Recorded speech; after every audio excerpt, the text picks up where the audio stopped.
it's time for Washington to get a new coach and draft a quarterback. I don't know if Sam Howell's the problem. I don't think he's the answer.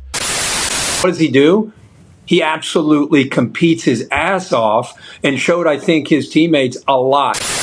But we still have 12 games left, and we still have a lot of time to prove who we really are as a team. And I know one thing about this team is tonight won't define who we are as a football team. The Washington Commanders unfortunately fall to the Chicago Bears 40-20 Thursday Night Football, but I have to tell all my Commanders fans that there is a beauty in the ugly, and that's the simple fact that there were throws that Sam Howell threw that I never saw Carson Wentz throw, with touch and with poise. I never saw Taylor Heineke make these throws with confidence and conviction. So of course, we gotta get into the reasons as why the Chicago Bears were able to embarrass the Commanders. But I want to start with some legit positivity that I genuinely believe that Sam Howell has the potential to be the Washington Commanders' confident franchise quarterback.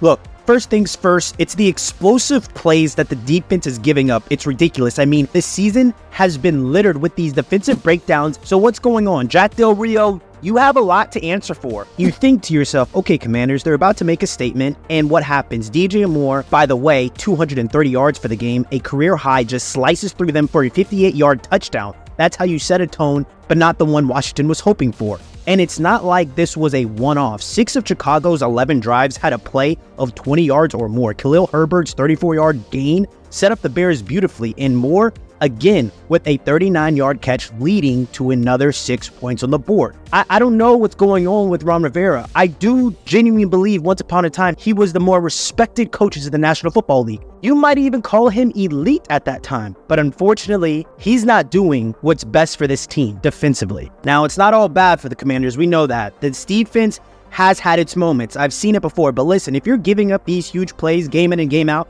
it's going to be a tough road for you in the NFC East. I love what Eric Bieniemy is doing. I don't know if you guys think, is this a tryout for Eric Bieniemy?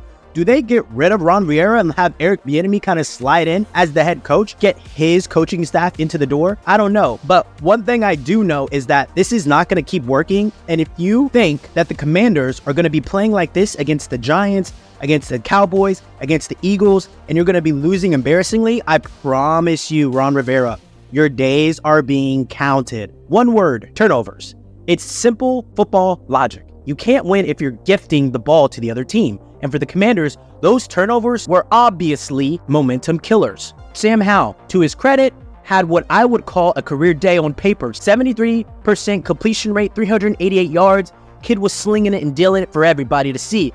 But it's a big but, that interception. It came at the worst possible time, honestly. Just when you think the Commanders might start one of their signature 2-minute drives, Howell tries to squeeze one into Curtis Samuel, and bam, picked off by Greg Stroman. And wouldn't you know it, 6 plays after that, the Bears are dancing in the end zone yet again. So it's the minor mistakes in offense, but the big mistakes in defense that's really hurting this team. Then we got Logan Thomas fighting for every yard, but sometimes you got to know when to go down. The fumble, it's not just about the Bears recovering, it's about the clock. You're down big, every tick-tock matters, and losing over a minute. That's huge when you're trying to mount a comeback.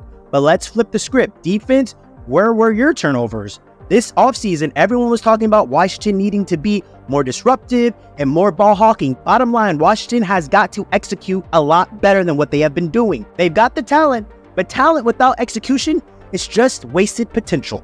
And then there was the second half. It showed a lot of heart, showed determination, and it showed a glimmer of hope for the Sam Howell faithfuls. I need to know in the comments. Go ahead and let us know. Go ahead and like this video while you're at it too, since you're still here. Let me know. Commanders, do you believe in Sam Howell as much as I do? Do you think he's a franchise quarterback as much as I do? He has all the tools in hand to be great. We all know this and we've all seen it. But here's the thing, and it's the real kicker. Slow starts. The Commanders with back-to-back 3-and-outs, only 7 yards in the first quarter. You can't let an opponent, especially one like the Bears, get that kind of head start. The Bears, they were just feasting, scoring on all of their drives in the first half. And I wonder, have you guys ever heard of the saying, taking what the defense gives you? Sometimes you just take what the other team gives you, and it's going to make you look foolish if you're on the wrong side of that metaphor. Listen, this Washington offense has moments where they light it up and the electricity is through the roof. You have Terry McLaurin, you have Curtis Samuel, who I like a lot, and you have Jahan Dotson, who I think is an underrated wide receiver in the National Football League. But if they don't get the engine running from the jump, it's going to be a long season of playing catch-up. Now, shifting gears a little bit to the other side, let's talk about the Bears' ability to just stay on the field. Just staying on the field is massive. While the Commanders were, I don't know, taking a nap or something early on, the Bears, they were locked in from the beginning, especially on those crucial third downs. In the first half alone, 6 conversions out of 9 attempts, with 2 of those drives finishing in the end zone. I don't think this is player personnel. I genuinely think this is Jack Del Rio just being a dunce. This is ridiculous. But let's paint a picture for you to really hammer this home. It's the last 2 minutes of the first half. It's 3rd and 7, not a situation you typically run the ball, right? But the Bears, they go right up the gut of the Commanders' defense with Herbert picking up 16 yards, and what happens a minute later? Another touchdown on the board. It's laughable at this point, legitimately laughable at how many first-rounders does this Commanders team have on defense? Well, let's talk about it. I know Chase Young was a first-rounder, Jonathan Allen was a first-rounder, De'Aaron Payne was a first-rounder. Was Montez Sweat a first-rounder? You know what? He was. Pick 26 in the first round.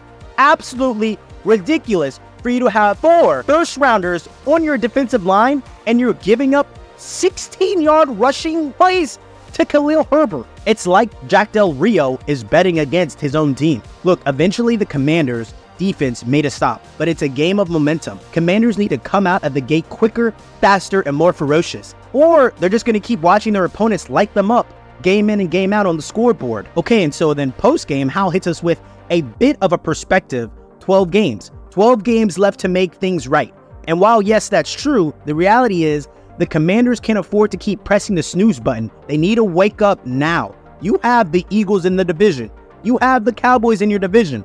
And of course, the Giants look like jokes. You definitely have their number. But the NFC is starting to look like the better conference, in my personal opinion. If we're looking at the calendar and we're trying to find a silver lining, this stretch of games coming up, this might be their fair shot. Falcons up next, and let's be real, they've been a roller coaster this season. Then you got the Giants. You better beat the Giants. A revisit to the Eagles and 2 away games with the Patriots and the Seahawks. On paper, those last 2 games look pretty difficult, but I genuinely believe those are 5 winnable games for the Washington Commanders. Let me know in the comments if you agree. So what are we doing here now? I need to know, Commanders fans, do you believe in your team?